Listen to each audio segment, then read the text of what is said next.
नमस्कार। मैं हूं संजीव श्रीवास्तव। आप देख रहे हैं 4 PM न्यूज नेटवर्क। मित्रों, उत्तर प्रदेश के मुख्यमंत्री योगी आदित्यनाथ की मार्केटिंग बागेश्वर धाम के पीठाधीश्वर पंडित धीरेन्द्र कृष्ण शास्त्री को बेहद बेहद महंगी पड़ गई है। कोर्ट ने उन्हें नोटिस थमा दिया है और 20 मई को बाबा बागेश्वर को कोर्ट में उपस्थित होने के आदेश दिए गए हैं। जी हाँ, मामला उत्तर प्रदेश में जो महाकुंभ हुआ था, उससे जुड़ा हुआ है और आपको स्मरण होगा कि ये जो पंडित धीरेन्द्र शास्त्री हैं, इन्होंने किस तरीके से महाकुंभ की जबरदस्त मार्केटिंग की थी और बाबा बागेश्वर और ये जो पंडित धीरेन्द्र शास्त्री हैं, ये निरंतर सुर्खियों में बने रहते हैं। इनके जो हिंदुत्व की पैरोकारी या ये सनातन की झंडा बरदारी लगातार करते हैं और अपने जो बयान हैं उसे लेकर ये सुर्खियों में रहते हैं और आपको स्मरण होगा कि कुछ महीने पहले प्रधानमंत्री नरेंद्र मोदी बाबा बागेश्वर के धाम पहुंचे थे। वहां ये जो बहुत भव्य अस्पताल बनाने जा रहे हैं, उसका उन्होंने आधारशिला रखी थी और जो पंडित धीरेन्द्र शास्त्री हैं, इन्हें अपना छोटा भाई बताया था और इसकी बड़ी प्रतिक्रियाएं हुई थी। और जैसा मैंने कहा कि इन बाबा का विवादों से नाता है। उन्हें कई बार कंडम्ड किया गया है। बहुत सारे ऐसे जो इनके चाहे विरोधी हों या जैसे ध्यान होगा जो अभी मुक्तेश्वरानंद जी महाराज हैं, उन्होंने कैसे इन्हें आड़े हाथों लिया है और बहुत सारे जो ये महाकुंभ से जुड़े इनके बयान रहे हैं, उसपे भी इनकी बहुत फज़ियत भी हुई और इन्हें हर तरफ से घेरा गया था। तो जो मामला है, जो मसला है, जिसे लेकर शहडोल जिला न्यायालय ने इन्हें सम्मन्स जारी किया है इनके नाम और कहा है कि 20 मई को सुबह 11 बजे कोर्ट में हाजिर हों बाबा। और 27 जनवरी को एक बयान इन्होंने दिया था और वो महाकुंभ से जुड़ा हुआ था। पंडित धीरेन्द्र शास्त्री ने कहा था कि महाकुंभ में हर व्यक्ति को आना चाहिए।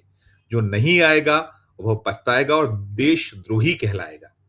यही जो इनका बयान है, जो मार्केटिंग थी महाकुंभ की योगी आदित्यनाथ की, वो इन बाबा बागेश्वर को महँगी पड़ गई है।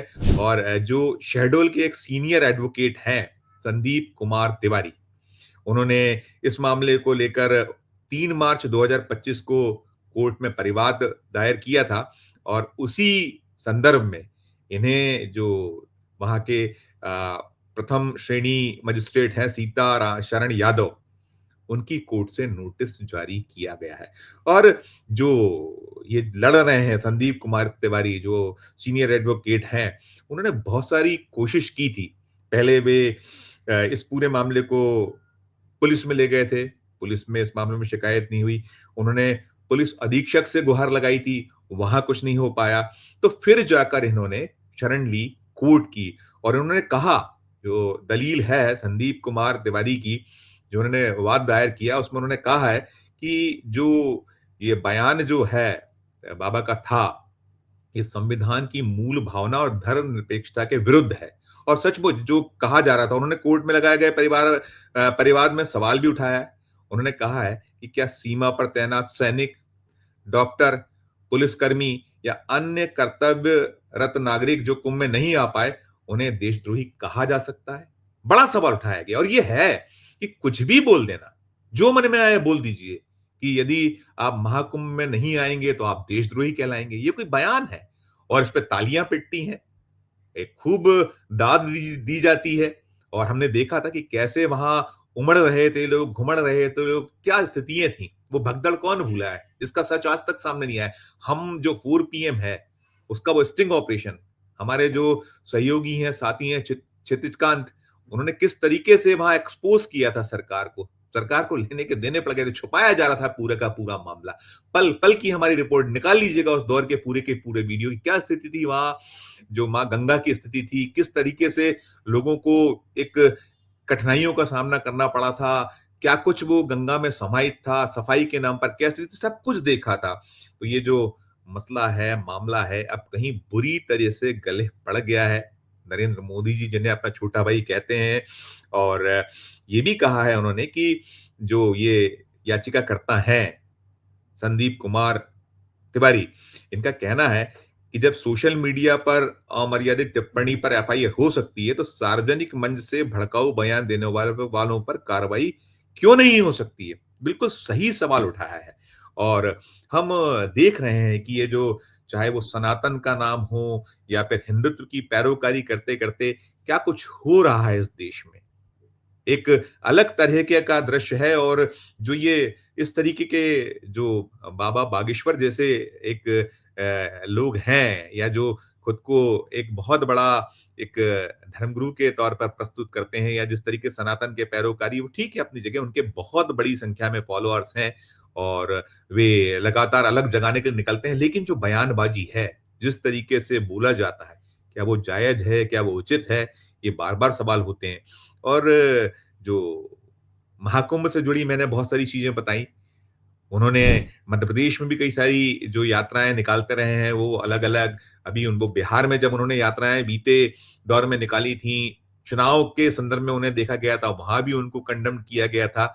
बाबा बागेश्वर जो धाम है, उसके जो पीठाधीश्वर हैं, पंडित धीरेंद्र शास्त्री, इनसे किसी की कोई अदावत नहीं है और ना ही 4 पीएम की किसी तरीके की कोई उनका कोई हम कह लीजिए कि हमारा पूर्वाग्रह हो। लेकिन जो स्थितियाँ हैं जो हालात हैं और ये चूँकि एक कह लीजिए रसूख जैसी स्थिति पैदा हो जाती है जब प्रधानमंत्री वहाँ पहुँचेंगे, उन्हें अपना छोटा भाई बताएँगे और इस सब के बीच क्यों पुलिस रिपोर्ट लिखेगी जैसा वो संदीप तिवारी परेशान हो रहे थे लगातार और वे रिपोर्ट तो जो संविधान में निहित हमें अधिकार मिले हुए उसी के तहत तो पुलिस के पास गए थे, उसी के तहत तो जो वहाँ के एसपी थे उनके पास गए थे, उन्होंने जगह-जगह गुहार लगाई थी। लेकिन कुछ नहीं हो पा रहा था। अंततः उन्हें कोर्ट जाना पड़ा और ये जो कोर्ट है, जिसने नोटिस जारी कर दिया है, तो काफ़ी प्रतिक्रियाएँ हैं और हम ये देख या पा रहे हैं लगातार यहाँ मध्य प्रदेश में भी बहुत सारे ऐसे उनको लेकर विवाद रहे हैं, उनके छोटे भाई से जुड़े विवाद सभी ने देखे हैं।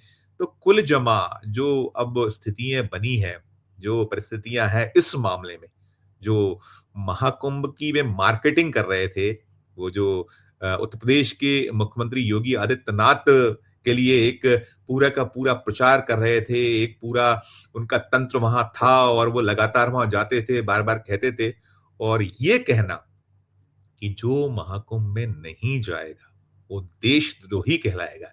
ये वास्तव में बेहद-बेहद आपत्तिजनक है और जैसा ये संदीप तिवारी ने कहा है, एडवोकेट संदीप तिवारी ने कि सोशल मीडिया पर टिप्पणियों पर तो सुमोटो एफआईआर भी हो जाती हैं, लोगों को धर लिया जाता है, जेल में डाल दिया जाता है, जमानतें नहीं होती हैं। बहुत सारे ऐसे मामले, मसले हम लोग देखते चले आ रहे हैं, लगातार हो रहे हैं। लेकिन जो ये वीवीआईपीज़ का दर्जा पाए लोग हैं, इन्हें लेकर बहुत असमंजस होता है। शिकायत तक दर्ज नहीं होती। कितने मामले हैं ऐसे, एक लंबी फ़हरिस्त है और जहाँ भारतीय जनता पार्टी की सरकार है और जो केंद्र से कनेक्टेड लोग हैं, तो डबल इंजन में सारा कुछ जो है, बार-बार यही निकल कर आता है। तो देखिए, जब वो 20 मई को पेश होंगे कोर्ट में, होते हैं, नहीं होते हैं, क्या निकल कर आता है, जो भी कुछ होगा, हम उससे जुड़ा जो आगे का अपडेट होगा इस खबर से जुड़ा, वो आप तक हमारे दर्शकों तक पहुँचाएँगे। लेकिन आप स्वयं इस मामले पर टिप्पणी कीजिएगा कि उस जो एक कह लीजिए एडवोकेट संदीप तिवारी, जिसने हिम्मत दिखाई, साहस दिखाया और अंततः मामले को कोर्ट तक ले जाने में सफल और उनकी माँग यही है कि इस पूरे मामले में एफआईआर दर्ज की जाए, पंडित धीरेंद्र शास्त्री के खिलाफ और जो संवैधानिक या जो कानूनी जो इसमें पूरा पक्ष पहलू है, उसके तहत कार्रवाई की जाए। तो जो निकलेगा, जो सामने आएगा, वो हम आपको अपडेट पहुँचाएँगे। आपकी अपनी क्या टिप्पणी है इस पूरे मामले में? इस वीडियो के कमेंट बॉक्स में जाकर प्रकट कीजिएगा और खबर अच्छी लगे तो चैनल को लाइक कीजिएगा, सब्सक्राइब कीजिएगा, ज्वाइन का बटन दबाइएगा तो और हमारी हौसला अफ़ज़ाई होगी। प्यार और स्नेह बनाए रखिए और देखते रहिए 4 पीएम न्यूज़ नेटवर्क। धन्यवाद, नमस्कार।